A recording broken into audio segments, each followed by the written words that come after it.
Hola, buenas tardes, ¿cómo andan? Vamos a iniciar un nuevo episodio de los cinco elementos. Hoy estamos con Cristóbal Noguera. ¿Cómo estás? Hola Adrián, ¿cómo estás? ¿Qué tal? Muy bien. Segundo episodio, ya habíamos conversado con las 100 preguntas. Eh, Ujú. Tenés un número de PDF y ahora en los cinco elementos. Así Así es. que, ¿arquitecto de la Católica o de la de Chile eras vos? De ninguna Ninguna de de las las dos. dos. No, yo estudié en la Universidad Central, Ah, ok, eh, de sí, Santiago. de Santiago. Así ¿Y, es. y recuerdas por qué elegiste la Central y no la Católica o la de Chile o la de Andrés Bello? ¿Cómo fue tu decisión? Mi decisión fue básicamente por financiamiento. Podía entrar al programa de bachillerato en la Católica porque no me alcanzó para entrar directo a la carrera. No, porque Y expliquemos que es por puntos, ¿no? Por puntos de la secundaria, por bachillerato. claro, tenía relativamente buena cantidad de puntos, pero el corte en la Católica es muy alto y la única opción que me dio con lo que saqué fue entrar a bachillerato, que es un programa común y luego te cambias internamente. Claro, pero por el buen puntaje que tenía en la Universidad Central, que era en ese tiempo una de las privadas más viejas también, con más tradición, y me ofrecieron beca y por eso me instalé ahí. Sos de Santiago y de un día para el Esa- otro sos residente de Frutillar. ¿Por qué elegiste la región de los lagos para ir a trabajar?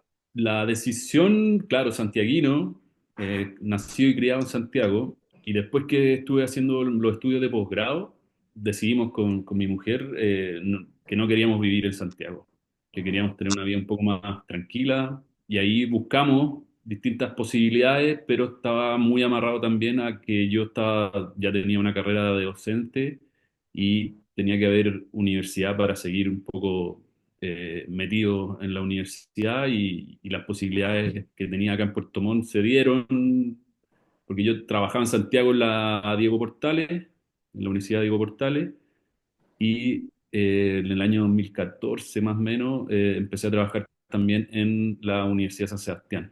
Y ahí se dio la posibilidad de venir acá a la Universidad San Sebastián con una media jornada. Bien. Tomón. ¿Y hay una relación de cuando uno estudia arquitectura o piensa en estudiar arquitectura, además del interés por el espacio, hay un interés por la ciudad? ¿La ciudad también te convence de estudiar arquitectura, si te gusta la ciudad o no?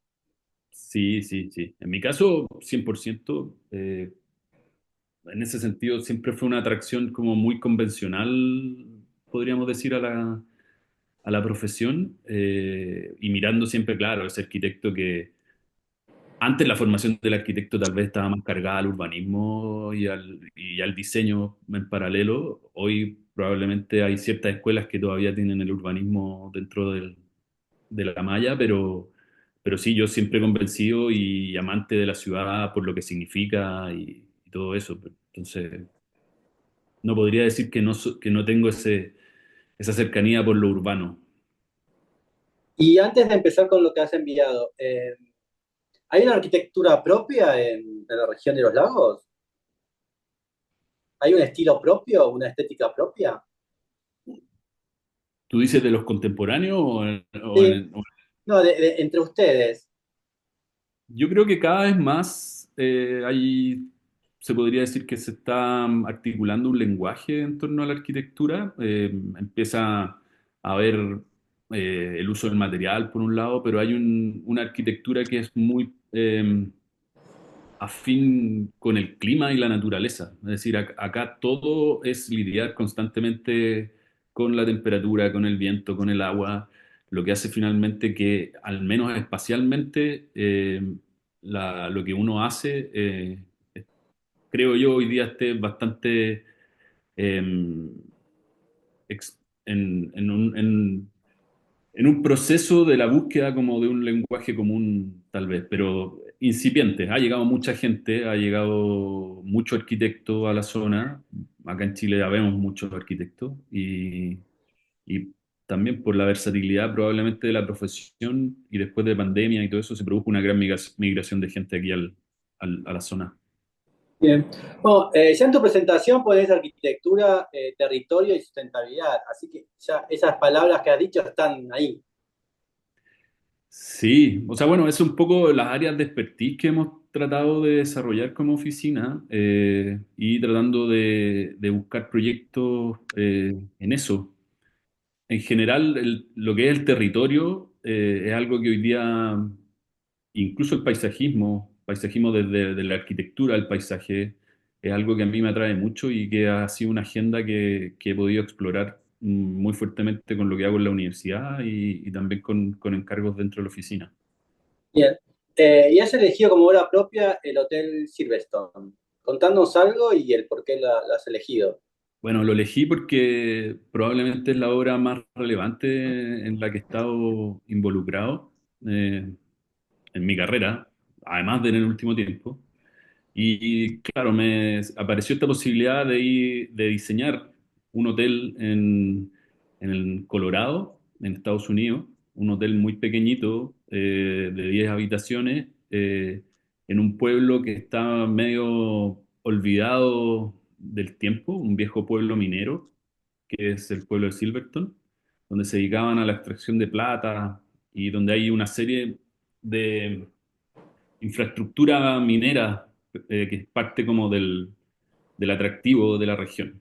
A través de Instagram me contactó el mandante en este caso y empezamos a conversar y tuvimos un muy buen acercamiento y a partir de eso empezamos a trabajar ya hace un año y medio básicamente y ha sido un desafío muy interesante por lo que significa trabajar allá, sin duda, pero también por la libertad que ha habido por parte también del mandante y el equipo que se conformó para llevar a cabo el proyecto. Yo en este caso estoy haciendo la arquitectura, llamemos la arquitectura del edificio. Eh, Todo lo que el interiorismo lo está haciendo Francesc Rifé Bien. y también hay una oficina local que ve todo lo que tiene que ver con el cumplimiento de la normativa, los códigos y la adaptación a los estándares americanos de los diseños que podamos hacer nosotros. ¿Y notaste alguna relación entre Puerto Varas y Colorado? ¿En clima, en paisaje, en algo? Ahí sí, sí. Al menos ahí en las Rocky Mountains, donde está este pueblo, es un ambiente de mucho bosque, montañas, lagos también, y donde se promueve mucho la vida también al aire libre. Eh, entonces ahí hay bastantes cosas en común en ese sentido y esta también relación un poco con las condiciones climáticas. En este caso es un pueblo que está a 3.000 metros de altura, donde se nieva completamente en el invierno, en el verano hace mucho calor, pero tiene también esa dualidad en ese sentido. ¿Y es madera? ¿Madera laminada?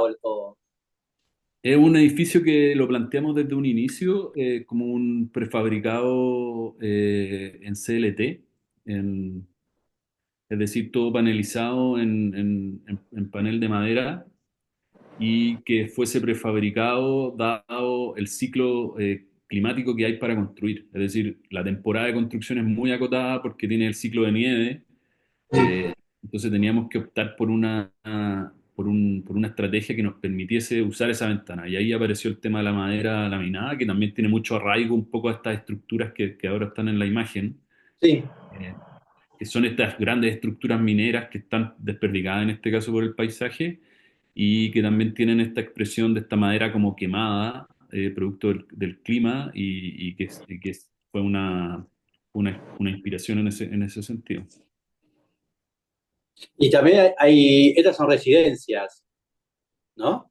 Sí, esos son pequeños, sí, fotos de ahí del lugar, residencias que están en el pueblo. Es un pueblo con muy baja densidad. eh, Está recién reconvirtiéndose producto de que se vendió el cerro con la cancha de esquí que hay y lo compraron unos inversionistas que quieren transformarlo en un centro de esquí como de nueva generación.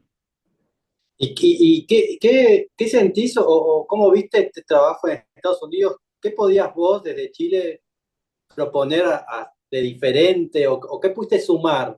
al pedido del cliente de Estados Unidos? ¿Qué crees? Yo te diría que el tema de la madera fue algo que sin duda forjó un poco los inicios de la conversación, y también tener un cierto grado de experiencia en proyectos de gran escala, que fue donde yo me formé inicialmente, antes de ser independiente. Y en eso, claro, de entender cómo son los procesos, los tiempos, los timings de los proyectos, permitió que de alguna manera ganar la confianza del cliente en ese sentido.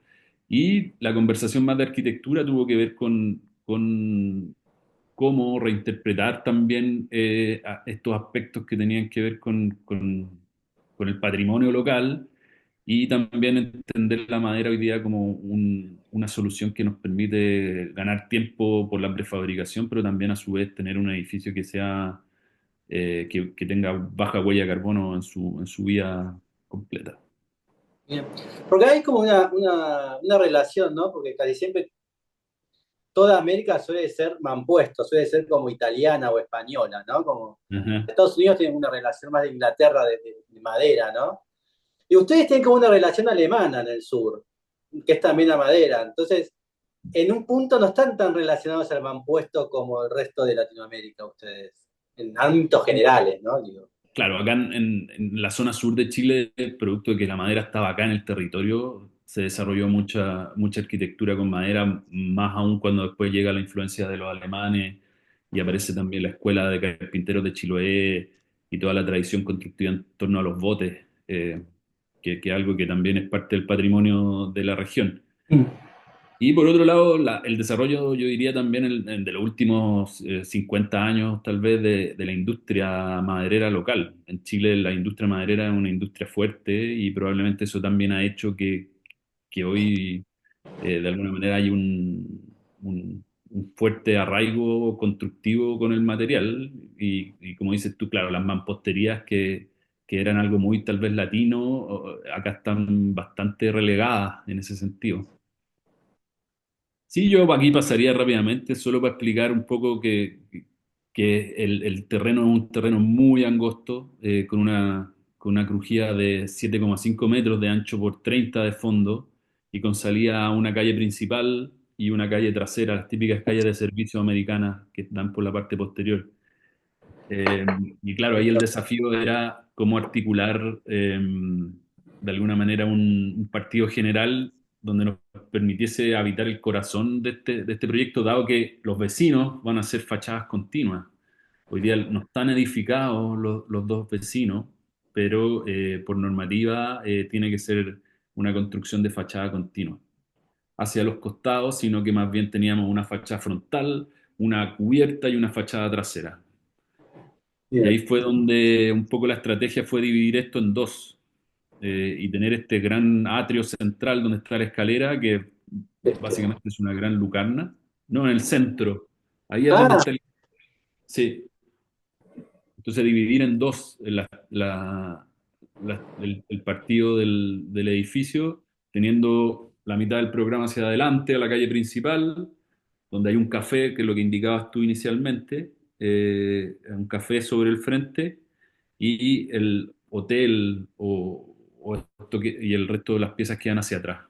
Sí, pero esto básicamente va a explicar eso y un poco la distribución, pero nada más. Ahí se puede entender también la presencia de este centro con ese vacío que es una gran lucarna en la cubierta, y por donde entregamos luz y ventilación también de los distintos espacios. Algunas con terrazas, sobre todo las de más arriba, que tienen ciertas terrazas para aprovechar también la relación con el exterior. ahí Y una está. terraza habitable, en este caso, sobre la parte posterior, que es donde está la vista más grande del proyecto. Ahí se entiende, en la sección se entiende un poco los movimientos que tratamos de hacer, y cómo tratamos de integrar estos dos bloques cortados al centro por este vacío que tiene la circulación, y a su vez hay una segunda circulación. Por norma requeríamos de una segunda circulación de escape, y esa también la integramos como parte del diseño del espacio interior. ¿Cuánto importante fue realizar un corte? O sea, era sumamente importante trabajar el corte en este proyecto, dado lo que te decía, que era un sitio muy angosto, muy alargado, entonces la única forma, y teniendo, claro, no pudiendo establecer relaciones con los predios laterales, era fundamental entenderlo desde el interior. Bajás y después vas subiendo. Claro, eso era porque cuando sacamos las alturas máximas se permitían, quedábamos con pisos muy pequeños de altura y esa es una vieja, al menos acá en Chile se usa mucho en los edificios, de enterrar un poco el primer nivel para lograr sacar un piso adicional o mejorar la altura entre pisos y en ese sentido funcionó bastante bien. Claro, ya hemos logrado establecer mejores relaciones con algunos de los dormitorios y ya tienen ventilación natural y luz natural, la gran mayoría de ellos. Hay creo que dos que no, que son uno que está abajo, que es como una especie de dormitorio o departamento de backpackers, como para el mochilero, Mm. que tiene literas y va ahí en otro estándar. Ha sido un bonito desafío lograr como esas condiciones interiores de luz y de ventilación. Esta imagen, ¿no? Tiene como esas cuestiones de hoteles de cowboys, ¿no? Es como Bueno, la ventana, el tamaño. es que la parte uno, o tal vez diríamos cero, del proceso de diseño fue aprobar solo una fachada en el Heritage Committee del Council local, porque es una zona patrimonial. Todo el Ah, pueblo es patrimonial. Hay muchos edificios muy del lenguaje western y había que seguir un manual de diseño que un poco nos llevó a tomar ciertas cosas del lenguaje, pero darle una expresión un poquito más contemporánea. Pues la idea de esto es de una fachada completa de madera laminada y tenía en negro y con madera quemadas tipo yanisugi, que es esta técnica japonesa, y una serie de incrustaciones también de diseño en acero que un poco hacen las mamparas en el piso inferior y las ventanas superiores. bien. Aunque después el edificio, en realidad las medianías después se van a tapar, pero inicialmente van a ir como si fuesen vistas. Sí, sí. La idea es en una primera etapa tener las cubiertas también en madera, dado que va a pasar eso que mencionas tú, que va a estar ahí probablemente no sabemos cuánto. Entonces va a ser esta gran caja oscura, marrón, un poco con esa condición de la madera gastada. Esa es la parte de atrás, ¿no? Sí, sí.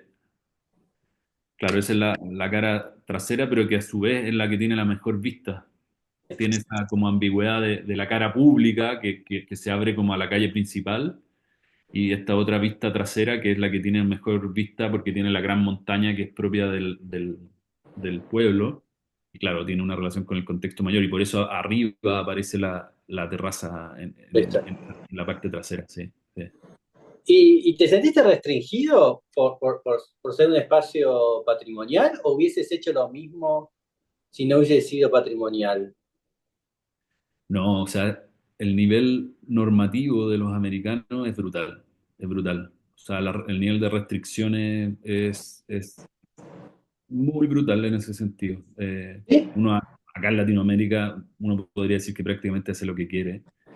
Y allá todo está normado, desde las dimensiones de las puertas, ciertas aperturas, cantidad de vanos sobre la fachada. Bueno, y si es un contexto patrimonial, más aún está normado en ese sentido. Pero a su vez hay una reinterpretación, porque lo que te habla el manual de la ciudad más tiene que ver con proporciones, con estilos, y no es que te bloquee la posibilidad de hacer algún edificio contemporáneo, sino que te pide mantener ciertas proporciones y ciertos elementos que un poco hablan del lenguaje local, que probablemente por eso tú también lo asimilas a esa arquitectura media del western. Y ahora ajeno, La obra ajena, ¿qué es? la casa taller de Luis Barragán. ¿Opuesto? Vamos a algo opuesto. Vamos a algo opuesto, sí, sí, sí. Pero también hay ciertas cosas que son parte, obsesiones que uno persigue por ahí. A ver. Y lo impresionante de la casa taller de Barragán, a mi juicio, tuve la oportunidad de estar ahí, tiene que ver con, bueno, en primer lugar, es entender el contexto donde está inserta la casa. Es una calle a una escala muy barrial, muy local en México, en un barrio no muy necesariamente pujante. Y esta es la fachada que se presenta a la calle. Pero en la medida que uno ingresa a la casa, empieza a aparecer el valor por esas relaciones hacia el exterior. Y ahí es Incluso te donde, podría decir, si no veo que hice casa Taller Luis Barragán, digo, ¿por qué elegiste una casa de construcción popular? De cualquier barrio carenciado de cualquier ciudad latinoamericana. 100%, 100%. Pero lo que logra en ese grano, por un lado, y en esa condición, en este caso Barragán, es impresionante en términos espaciales. Hacia atrás desarrolla un jardín. Bueno, Barragán fue conocido inicialmente y de hecho en el plan de la Universidad ¿cómo se llama? En la Guadalajara. UNAM, no, en la UNAM, en Ah, Ciudad de no. México, que tiene este gran campus con edificios con miles de arquitectos muy famosos mexicanos, o incluso está hasta Félix Candela ahí con unos pabelloncitos. Barragán fue el jardinero, le llamaban, porque hizo ahí todo el plan de paisaje y donde lo único que se dedicó fue a crear como eh, eh, parte de la ornamentación a partir de los árboles y ciertos movimientos de tierra para generar espacios de estar dentro del campus. Entonces su vinculación como con la naturaleza era algo que él tenía muy, muy arraigado. Y algo que aparece sin duda acá en esta casa con esta trasera que es maravillosa y que te saca un poco del contexto de esa otra fachada tan urbana o tan común, podríamos decir. Y aparecen este tipo de relaciones que son, para mi gusto, son muy contemporáneas, podríamos decir. Este mismo espacio es el mismo espacio de las dos ventanas que vimos desde la calle. No, no, no, no, no, no es la calle, no es la ventana que da a la calle. Esto ya es el espacio, si no me equivoco, No, parte. es la misma obra, digo, porque es totalmente opuesto Ah, también. sí, sí, sí, sí, sí, perdón, sí. Entonces ahí te das cuenta de un poco de esa dualidad y de esa posibilidad de construir un espacio. Y la otra gracia que tenía Barragán, aparte de esta relación con el exterior y con el vínculo con la naturaleza, tenía que ver mucho con el uso de la luz natural. Cómo la luz natural se transformaba en parte del relato también de su arquitectura. Espera, ¿esto es un vidrio de doble altura? Con este perfil nada más, Sí, sí, sí. en la década del 40. Ujú. Wow, ¿no? Sí, o sea, impresionante, desde el año 48 la casa. Pues esto es un Y tiene, vidrio. son grandes vidrios. Esas son perfilerías de acero, no tiene mucho detallito en ese sentido, como que hoy día tú podrías decir de gran valor de diseño para la época. Y la cortina abajo. Claro, claro, Así que en un punto es hasta minimalismo puro. así es. Y el cuadro, ¿no? Siempre tiene que haber la obra de arte que refleje un Sí. color con el espacio, ¿no? Y está en esta obra, ¿no era Juan O'Gorman, que era este que hacía los cuadros con oro? ¿O ese era el No, Matías Gerritz. Geritz? Claro, con quien hace después también el proyecto de la... Claro, entonces están los cuadros de Geritz, están estos otros cuadros que no sé si son de quién son, la verdad, pero siempre está ese destello o ese brillo del color presente en el espacio. Sí. Bueno, también el perfil amarillo tiene Sí, una manipulación en la luz, ¿no? sí, de todas maneras. Qué bonito. Muy lindo. Ya, ha sido visitar la obra de Barragán ha sido algo que a mí realmente como que me generó algo más allá de, uno tal vez ha visitado arte arquitectura, pero específicamente las casas estas de Barragán, las de Ciudad de México, que pude visitarlas, generalmente o sea, me generaron algo muy particular en ese sentido. Y esta es su casa taller, es su casa donde trabajaba Sí. él. Este es el lado de la vivienda, este otro ya es el espacio donde él trabajaba, entiendo, que no está Está más habitado. conocida esta imagen. Qué Sí. bonita. Y aquí quiebra un poco también la proporción espacial. de este fragmento que es un poquito más de la condición doméstica y aparecen estos espacios que, claro, eran el espacio del taller probablemente y tenía su oficina. Y Sí. nuevamente con esta lógica de la iluminación y cómo trae desde arriba esa luz al espacio, aparece el color también, aquí está medio velado todo en el amarillo, pero también hay color en los elementos en las vigas. Claro, aquí también aparece la paleta un poco clásica de Barragán, la textura también en el muro, y esta relación entre las circulaciones también y la luz. Siempre hay un elemento de luz que guía un poco el desarrollo de las circulaciones. Hasta ahora cada imagen parece como inconexa de la otra, ¿no? Cuando vos estás ahí, ¿eso lo sentís también? ¿Vas entrando en un espacio que decís es como algo surreal? Tipo, ¿cómo cambio tanto? ¿O hay más unidad? Yo creo que sí tiene algo no sé si es surreal es la palabra, pero como sí, ese quiebre como en ese espacio convencional o en esa funcionalidad que muchas veces tiene el habitar, sobre todo en una vivienda. Y claro, aquí hay un quiebre entre escalas, entre dimensiones, entre sensaciones que es muy particular. Porque hasta ahora todas las imágenes parecen todas cosas diferentes. Ajá. Pero con esa ligereza dentro de un espacio que tiene cierto recargo, que algo de recargado tiene, pero siempre también con esa ligereza mínima, Sí, me- porque no hay me- ornamento acá. medio franciscano, podríamos decirlo, aquellos que entendemos. Sí, porque hay color. No hay ornamento, pero sí hay color, que son dos cosas Ujú. diferentes. Exacto, exacto. Y el color es plano, a su vez. No es Sí. que tampoco tiene alguna figuración o algo. Ah, Es ah. como una situación, hasta los cuadros son planos también. Sí. No es que de golpe está la Virgen María con el niño Jesús. Aquí está. ¿Dónde vamos? Esta maqueta es un proyecto que desarrollamos, un concurso al cual convocó la Universidad Diego Portales y era abierto a los docentes. Y armamos un equipo con Jorge Cristi, Camilo Palma, eh, Francisco Abarca también, estaba Sebastián Ochoa, Nicolás Stutzin. Éramos un equipo de docentes que estábamos en ese tiempo haciendo clases y desarrollamos este proyecto para la nueva Escuela de Ingeniería de la Universidad Diego Portales, el cual nos adjudicamos el primer lugar, Bien. eh, pero que finalmente no se ejecutó, no se construyó, pero sin duda para nosotros fue un envión de energía en ese minuto.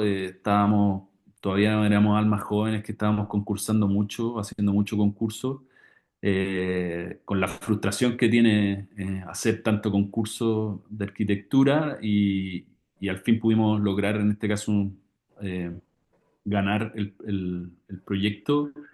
Lamentablemente no se ejecutó, pero de alguna manera el resultado es un resultado bastante, a nuestro juicio, bueno y la verdad el proyecto nos gustaba demasiado.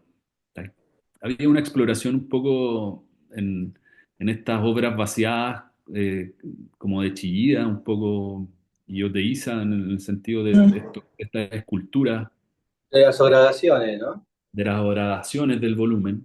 Entonces, en este caso era un terreno que había que llenar y que más encima se conectaba, generaba un cruce de manzana, y tenía hasta la casa del frente, eh, esa de ahí, esa que había que sostener, que ya era parte no tenía mucho valor patrimonial, pero era un edificio que no lo podíamos tocar. Entonces ahí un poco la estrategia y la obsesión estaba en esta, claro, como te decía, en la obra de las esculturas de Chillida y de Isa y cómo excavar la masa y cómo tener un volumen que fuese bien pesado y en la medida que se excavaba empezaba a generar relaciones a un exterior. ¿Y Eh, recordás cuál fue la primera idea que tuvieron entre todos? yo creo que la obsesión, como tectónica siempre fue esta, en ese sentido, como del trabajo desde la masa y desde este lleno. Yo creo La que casa es ahí, esa, ¿no? Este cuadrado. claro, y te graban por cubierta.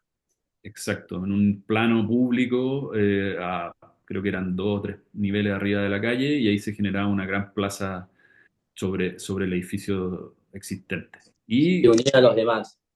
claro, claro. Tiene Y mucho de aparecía, Steven Hall esto, ¿no? También. hay mucho sin duda también eh, Del Steven Hall de los 90, 95, por ahí. sí, sí, sí, con toda esta obra, la obra que hizo en China también, que también eran estas masas horadadas o estos Eh. esqueletos de hormigón que tenían pequeñas vanos de perforaciones. Sin duda, pero uno de los referentes más cercanos tal vez era, sobre todo en la elección material que hicimos, porque finalmente era un edificio que tenía una expresión de terrazo. El terrazo es como baldosa pulida, entonces la fachada era una gran baldosa pulida. Y ahí estuvimos haciendo una arqueología de un proyecto de Cristian Querés, que, si no me equivoco, es el Kunsthal también, pero de Cristian Querés, y que tenía unas fachadas, ¿cómo se llama? También enlucidas como si fuese un gran terrazo. Y aquí la jugada también, o el riesgo que corrimos fue haber planteado que ese terrazo iba a ser negro. Entonces era un negro con los brillos de la piedra y lo que pudiese aparecer ahí, que era bastante jugado, pero hacía que el proyecto se viese un poco más sexy también. Esa materialidad era por una cuestión del entorno, se querían separar el entorno, lo querían unificar. No, con el color ya había un contraste. Ya había un contraste probablemente y más bien el volumen jugaba a trabajar la lógica del interior, de sustraer estos interiores también en la masa de la manzana completa. La manzana nosotros le decimos Sí.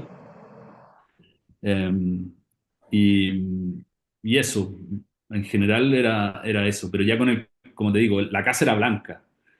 Entonces el contraste de la casa original que está ahí con el volumen iba a ser de un blanco a un negro. Entonces era el edificio, entre comillas, el edificio viejo y el edificio nuevo. Así que era un contraste absoluto en forma, materialidad y color. Querían como Sí, decir, esto es nuevo y ya.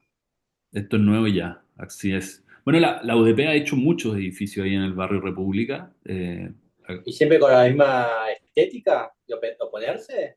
O sea, no hay ningún proyecto que sea un proyecto clásico. Hay algunos acercamientos, reinterpretaciones, podríamos decir. Tal vez lo más cercano en ese caso, a mi juicio, podría ser la Facultad de Leyes que tiene, pero sigue siendo un proyecto contemporáneo, con un lenguaje contemporáneo y con espacios contemporáneos.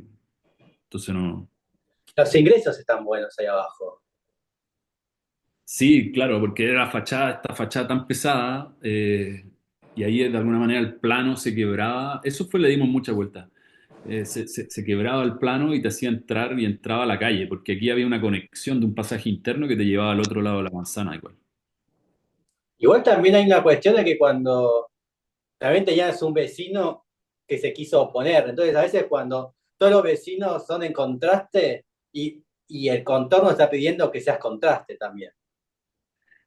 Sí, también mencioné que el barrio, si bien es un barrio que hay una suerte de arquitectura patrimonial en ciertos casos, es un barrio que también ha estado invadido mucho por la inmobiliaria y la inmobiliaria mala, y ha hecho edificios muy malos. Entonces también te encuentras con eso. Entonces el contraste es parte de un poco de lo que está sucediendo. Y cuando era vidrio absoluto. Era como opaco, ligero, opaco, ligero. Esa era la idea. Que eran las ¿No? aulas y las circulaciones, que era lo opaco y que era lo vidriado. Claro, las aulas siempre tenían una cara de iluminación, en Es ciertos casos, esta. sí, dependiendo, habría que ver bien las plantas, pero la gran mayoría siempre al tener perforado esta masa en esos puntos, de alguna manera había un ritmo que te permitía abrir las aulas, siempre a estos espacios. Y Bueno, ahí sí, estaba bueno. No hubiera gustado hacerlo. Tal vez se hace algún día. dibujo. ¿Sabes dibujar? Yo, sí, antes más de lo que, de lo que hago ahora. Yo nunca fui un gran dibujante así como de caricatura o con esa habilidad así. Un poco he ido desarrollando en el tiempo más la habilidad de la mano, eh, pero Mm. claro, nunca fui un gran dibujante, tal vez en lo más fino. Hace un par de años, te diría 6 años atrás, apareció un libro que se llama La invención de la naturaleza, de Andrea Wolf, que relata la vida de Alexander von Humboldt. Este naturalista alemán, geólogo, podríamos decir, aventurero, etnobotánico, o sea, de esos personajes que cumplían esos roles antiguamente. Y de alguna manera, él fue quien antecedió a Darwin en toda su teoría y sus viajes por el mundo. Entonces, de alguna manera fue un precursor de aquellas ideas y fue el que instaura la relación, el concepto de naturaleza e interdependencia de la naturaleza, o sea, de los seres entre sí. Y estos dibujos son los dibujos que él hizo, específicamente esto del Chimborazo. El volcán Chimborazo está en Ecuador. Él estuvo en América eh, por una década prácticamente, el registro de estos dibujos a mí personalmente me cautivó mucho, sobre todo por como el método de, de, de levantamiento de información, en el sentido de que además de ser obviamente un alzado en este caso del volcán, a su vez es una matriz de información que va registrando verticalmente también los elementos naturales que va encontrando y va clasificando desde flora, fauna y una serie de escritos en la medida que va haciendo el recorrido de ascensión que tiene 6.200 y algo metros. Todas estas palabras que están acá. Sí, sí, sí.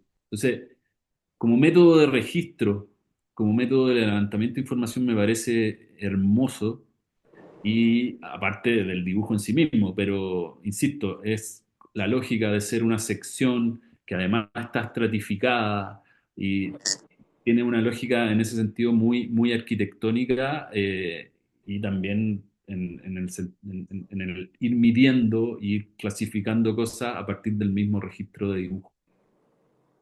Eh, es realmente impresionante. Claro, acá teóricamente esta sería la altura y estas son como sus anotaciones, ¿no? Estas. Claro. Que, como te digo, como su formación era como geólogo y tenía conocimientos de la tierra, de las piedras y todo eso, y después se empieza a meter más en el mundo de la naturaleza. Eh, es capaz de poner observaciones desde las más complejas hasta cosas como muy simples como temperatura o condición de aire. Eh, y de hecho, en este viaje, cuando pasa por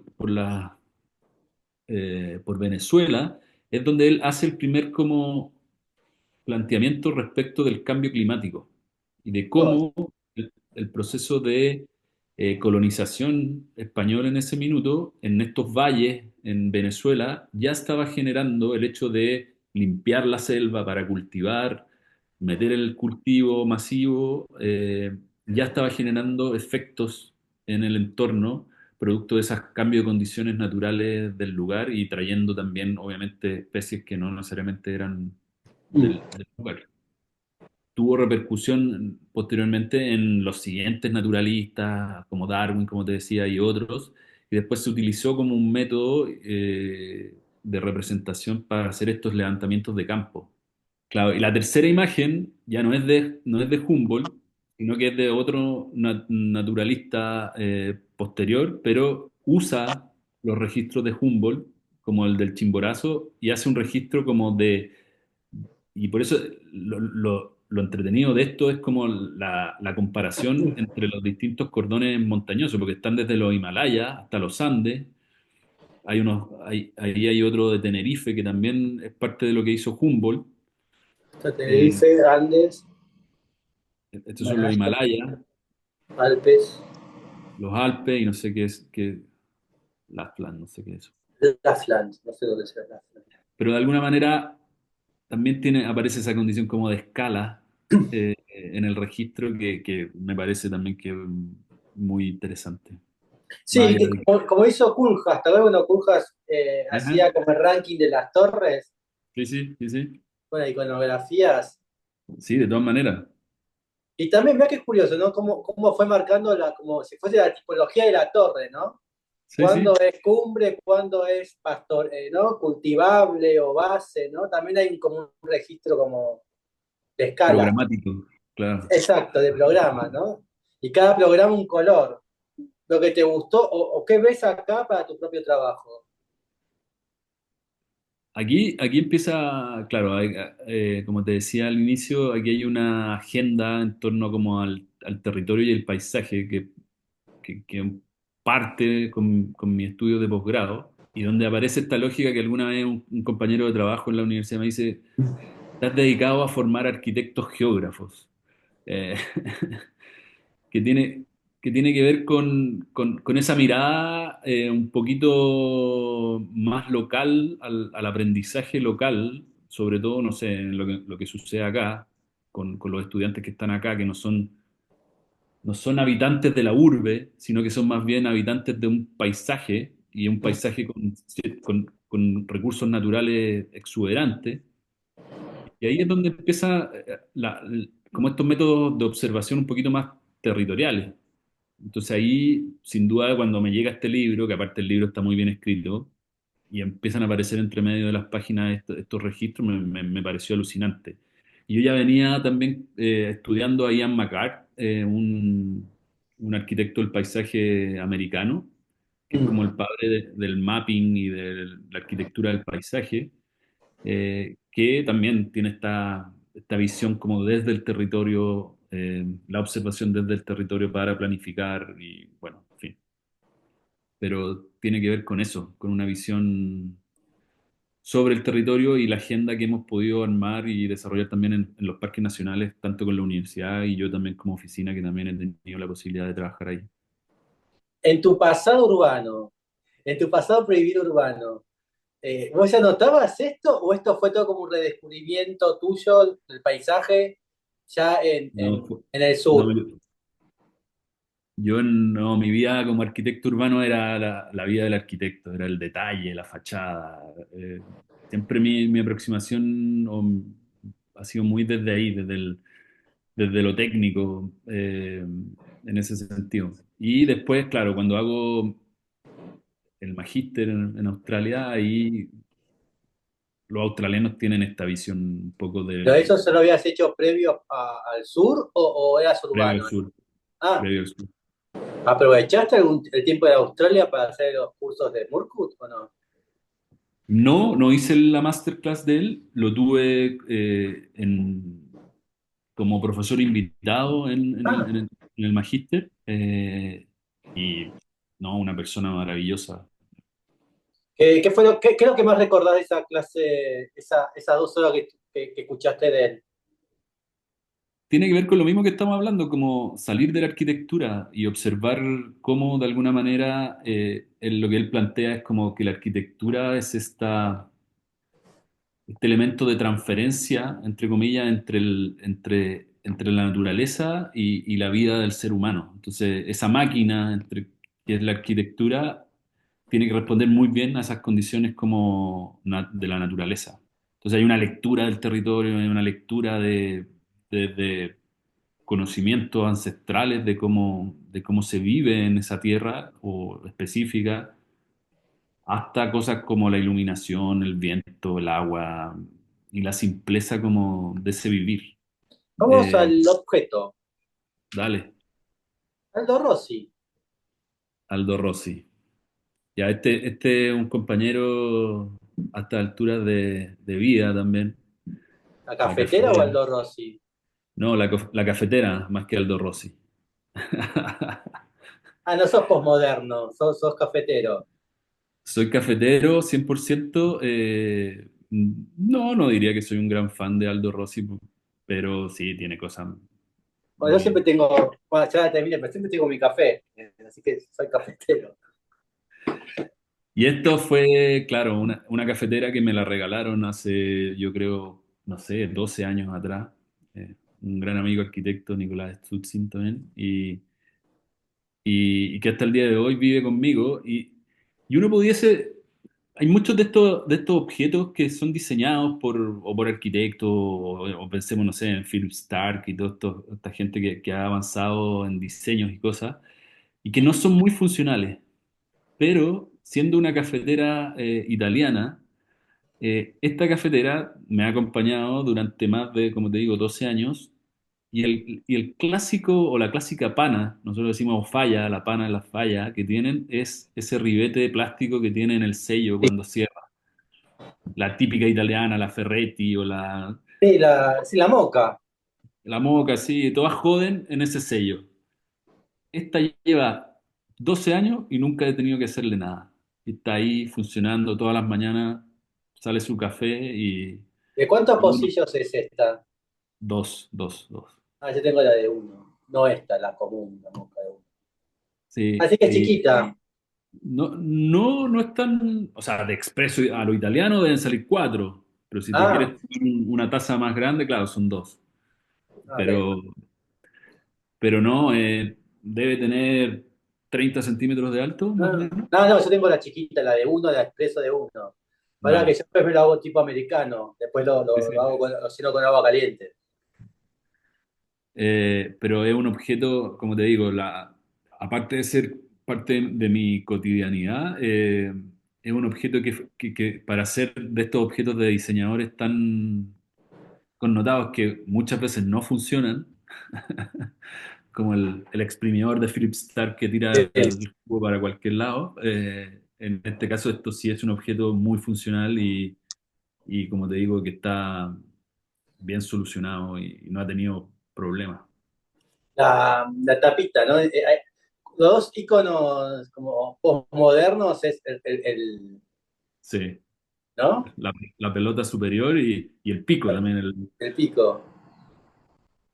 Esto podría ser un edificio. Sí. Sí. ¿Y hoy en qué andás? Hoy seguís con el hotel y qué más. Estoy con el hotel, estoy con un par de casas, un par que estoy trabajando solo, otra que estoy trabajando con Abarca Palma también. Bien. eh, y qué más, y el resto tiempo dedicado a la universidad y tratando de mover cosas porque está un poco lento el trabajo este Bien. último año acá, entonces tratando de... Cuando yo hace poco lo entrevisté a Francés Riffé y, Ujú. y Francés, le hago la misma pregunta que a vos, y él me dice, ay, estoy trabajando en un hotel en Colorado, y me dice, estoy trabajando con un estudio chileno, y dije, ay, qué bueno, pero no repregunté de que eras vos. Eh, y la pregunta es, ¿cómo es trabajar con un interiorista catalán con respecto a, vos estás trabajando en la afuera y él adentro? ¿Cómo es ese trabajo? Por eso estoy trabajando con, ¿no? ¿Cómo es Ujú. ese trabajo mutuo entre un interiorista y un arquitecto? Bueno, primero, Francés es un gran arquitecto Sí, catalán, con genial. una, con una gran carrera, está trabajando en todo el mundo, o sea, uno no es nadie del lado de él. No, es un global, es como un... Sí, es un global y tiene al menos eh, su obra, creo que tiene una fuerte influencia oriental, por un lado, tiene un minimalismo muy, muy, muy controlado, pero a su vez muy arraigado también al lenguaje español en ese sentido. El, nosotros yo desarrollé el anteproyecto y yo soy como el lead designer, le dicen el arquitecto del diseño, entre comillas, y el que está a cargo del edificio. Los proyectos grandes muchas veces se desarrollan de esa forma, que uno hace la arquitectura, digamos, el edificio, la estructura, la fachada, y otro se dedica al interiorismo. Y en ese sentido no era algo raro, y viajamos a Barcelona a conocernos, y estuvimos trabajando ahí una semana. Y la verdad, él es una persona muy liviana también y nos dijimos las cosas al tiro y déjame trabajar contigo y bueno, trabajemos juntos y si yo te hago una observación no te enojes o cualquier cosa y en ese sentido estamos muy de la mano. Y por otro lado somos el team español que En nos comunicamos castellano. de lenguaje, claro, y eso, aunque uno no lo crea, también es distinto porque trabajar con los americanos hay una barrera, hay una distancia. Yo hablo inglés, no soy nada experto, francés tampoco, pero podemos llevarnos ahí y entendernos y también incluso decir cosas muchas veces que entre nosotros y todo bien. Y no, nos hemos respetado bien. Él en algún minuto me dijo, oh, cuando me presentaste el proyecto pensé que era mi proyecto porque yo había hecho algo similar acá y me mostró el proyecto de unas viñas que tiene allá en España, también con unas estructuras de madera, también tratadas de la misma manera. Entonces hicimos un match muy, muy bueno en ese sentido. Y por otro lado, él aporta desde su expertise en el diseño interior de manera brutal, pero por el momento ha sido una experiencia muy buena. Esperamos que se cierre pronto el diseño y iniciemos la construcción y ha sido un lujo trabajar con francés y con la oficina americana también. Una experiencia por donde uno lo vea. Y por último, ¿qué programa te gustaría realizar que no has hecho en arquitectura? ¿Qué programa? Sí, Eh, investigar o bueno, realizar. esta oportunidad para mí ha sido o va a ser eventualmente un cambio de escala, sin duda. Estoy muy metido en la vivienda, en las casas y en estos proyectos más de paisaje. Pero sin duda me gustaría en algún minuto hacer un edificio bien vertical. ¿Hasta cuántos niveles? No, no sé, pero tener esa experiencia también me interesaría. Y por otro lado también un edificio tal vez de una connotación un poco más pública, que aquellos, no sé, acá aparecen, tengo grandes amigos míos que trabajan en licitaciones públicas y trabajan en la biblioteca de Temuco, en la biblioteca de no sé qué, o el centro. Ese tipo de arquitectura también es algo que me llama la atención. Bien. Ahora que hablaste de edificios altos y de Estados Unidos, ¿qué te parecen estas agujas nuevas neoyorquinas, ¿no? Tipas torres, cubitas largas, largas. ¿Las ves bien? ¿Te divierten? ¿Te molestan? ¿No las Mm, harías? ¿Las harías? mm, ¿sabes? ¿No te A mí gustan? me pasa un poco que muchas veces veo un exceso de formalismo, que podríamos entrar en una discusión muy profunda al respecto, pero claro, muchas cosas con un exceso de formalismo y cuando los edificios podrían ser, no sé, va a sonar viejo, pero más edificios, no sé, para mí los Seagram de Mies o son edificios son edificios y no requieren de más que el muro cortina, la planta y la llegada al suelo y estamos.